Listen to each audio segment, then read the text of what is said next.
wharf and locals dangle their fishing lines off it. That's a text there from Gary, and thank you for it. Dave, I appreciate you waiting, mate. Yeah, and my thoughts up there to you people in Auckland. They're getting certainly washed out and flooded. Yes. Some concerns there, especially for that isthmus, for water to be accumulating like it has. Mind you, with that amount of rain, it is what it is. And Jim, I never thought you were ever an alcoholic. You're too busy walking the dogs and got better things to do than drink alcohol, I'm sure. Well, not all the time, you know. Oh, well, yeah, well, you know, alcohol's not the answer, Jim, really, in my opinion. But anyhow, Qantas is the Queensland and Northern Territory Air Service. That's what it stands for. Yep. Noongar is the name of the local Aboriginal tribe of Western Australia. That being said, I've worked and lived in the northern goldfields of Western Australia for over a decade. And so I've got, I can speak on the subject of some length. And that is how Australia has changed. And believe me, it has changed. It's got woke. Every time, say, a sporting event has taken place, or in fact, a Qantas airline takes off or goes to land on any part of Australia, they read out a statement. And that is, this is one state that I got from Scott Fennessy yesterday. We acknowledge the traditional owners of the land where we work and live, the Woodchuck people of the Noongar Nation. We pay our respects to elders past and present and emerging.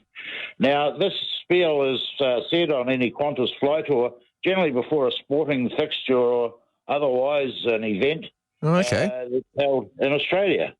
And now, getting on to what I've scribbled down here, as I say, I can speak at some length on the Aboriginal people have never succumbed to the European way. They've always been transient and one that preferred to live out in the wops rather than live in cities. And they, in my learnings, have never really been ill-treated by any European settler or otherwise. Pardon? And have had opportunity to become educated, to succumb, if you like, to the European way. But I tell you what, they can't handle their alcohol. They're generally, in their own groups, most happiest, and being a transient people, always happy to move along and, as I say, live and work in the outback.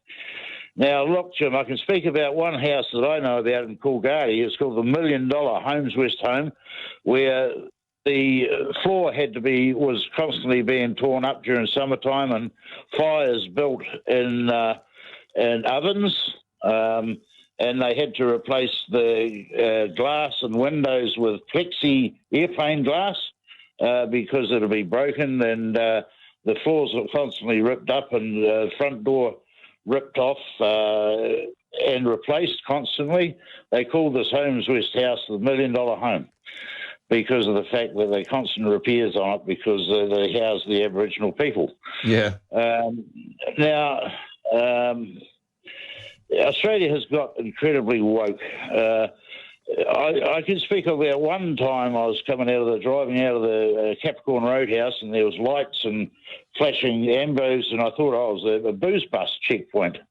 And this is the mid-90s, and it wasn't, because what had happened is a Noongar had gone to sleep in the middle of the road, and a road train had come across and run him over. And then here a policeman with black plastic bags and a fireman hosing down the road. Yeah. Because the fact is, some Aborigine had gone to sleep in the middle of the road. Well, that's just the fact of the way it is. And the other thing is how woke it's gone in Australia. If you're a truck driver, which I was back then, the 90s, if you're over 130 kilos, then they'll say that the seat rating is only for under 130 kilos. Australia's got very woke, mate. And not for the better. I think it's got strange, it's got weird, and they're trying to appease those who don't wish to appease. It's always had a lot more bureaucracy than New Zealand, because I remember friends setting up business in Australia, And it's been an effort. They were just not used to everything moving at a snail's pace, and the banking and this and that. Everything was a lot more work than they'd planned starting up a business, say, in Sydney.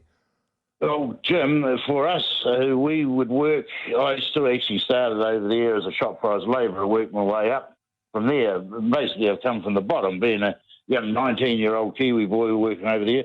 And they brought on this requirement, because you're working in the sun and 40-degree heat and flies, March flies, etc., that you had to wear long longs. That's long pants and long sleeve shirts. What? And you can imagine what that's like working in 40-degree heat. Yeah.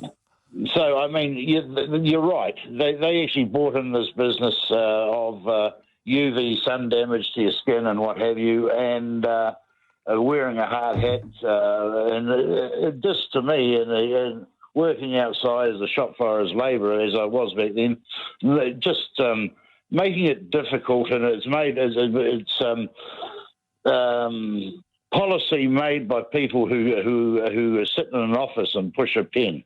You know, they're not the ones who have to suffer, if you like, and working outside. And, you know, there is two ways to look at that. But anyhow, there's some facts there that I've raised, Jim, that I thought you'd find interesting.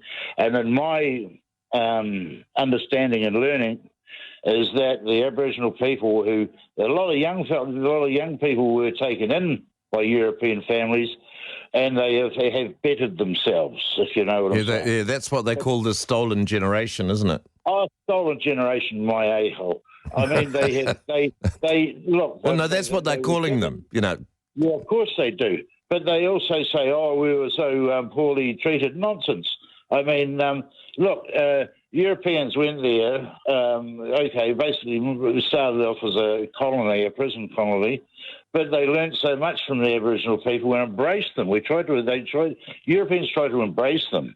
I've heard a completely different stories. I've never heard this before, and I've heard some absolute shockers. Of course they do. But hey, the Maori people of this country try and pull the same thing. Oh, we're so badly treated. I mean, no, this is really bad. No, the stories that came out of, and even as recent as the 60s, I'm not going to sort of going into details, but was the abuse was pretty rampant, and there was no penalties being faced by the perpetrators of these basic murders, you know. Well, I'll tell you what, the Aboriginal people in my meetings, if they're on the booze, if they can't handle the alcohol, they never have been able to. They go nuts on it, still go berserk on it today, and they become most antisocial. And as I say, they've never really succumbed to the European way. But it's their happiness. They're happy in Whitnoon to live in an old abandoned asbestos mine, or out in Marble Bar. You know, that's them. They've never really wanted to embrace the European culture. Well, why make them to, and why insist that they do? Well, I'll tell you what, the table has turned on the European, I won't say invaders, because they never were invaders.